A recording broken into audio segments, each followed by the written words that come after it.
Hello, I'm here today to talk about the interview with Bill on the Real News Network,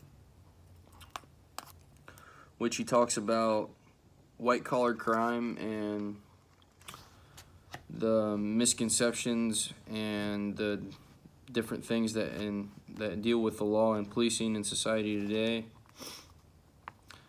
And most elite white collar crime isn't even counted. White collar crimes are more dangerous and far more numerous and more dangerous and kill people than actually blue collar crime. And most white collar crime is mostly committed by people who are not of color. And white collar crime is usually like a incident of fraud or bribery or something that doesn't necessarily at the time at least have a direct effect. Let's say like it's not like blue collar crime would be like someone going out and robbing someone with a gun or something that you can see firsthand. White collar crime kind of happens behind the scenes, but it actually affects people.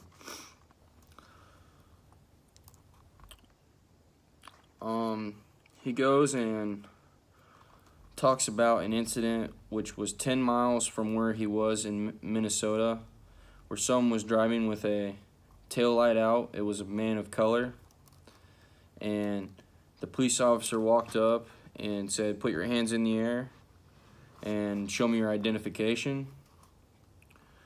Well, what happens when he put his hands in the air? People end up getting shot because he's grabbing for his identification, but the police officer thinks that he's grabbing for his gun.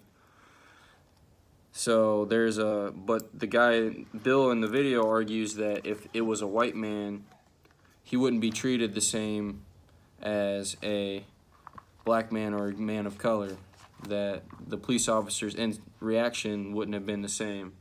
He wouldn't have been quick to grab his gun or shoot. So he's saying that the perception that the police officer in their training has needs to change, and it is wrong and it is unfair. It stereotypes the people of color.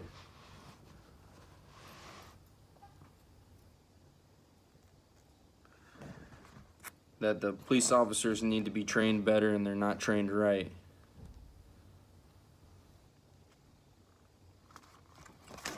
I can relate this to kind of back around here, as I could say that I've let one of my buddies that were of color drive my car, and they weren't doing anything wrong, but they got pulled over because the police officer said they failed to stop, which they claim they did. But so I feel like they're more likely to get pulled over for pretty much no reason, just because of the assumptions that the police officers have, which is unfair and biased.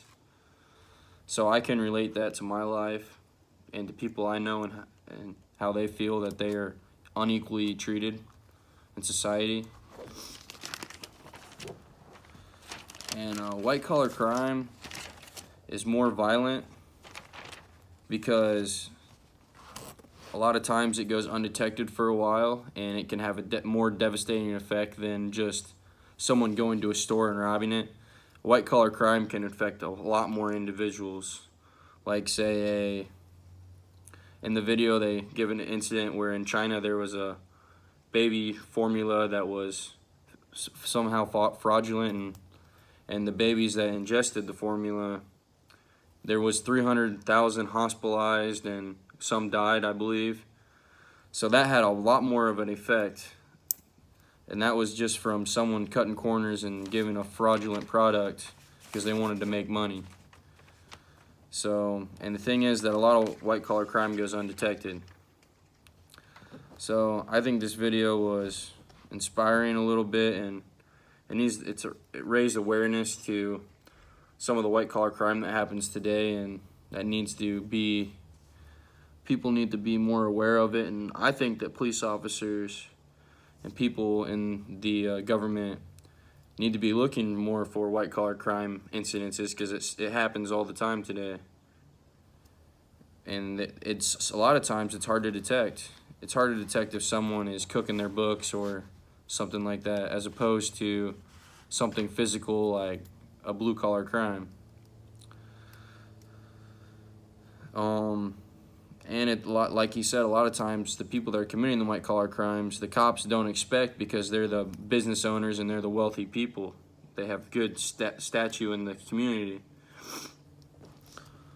I thought the guy was a little biased when it came to kind of the policing and their training and skills, because I think that not all police officers are bad.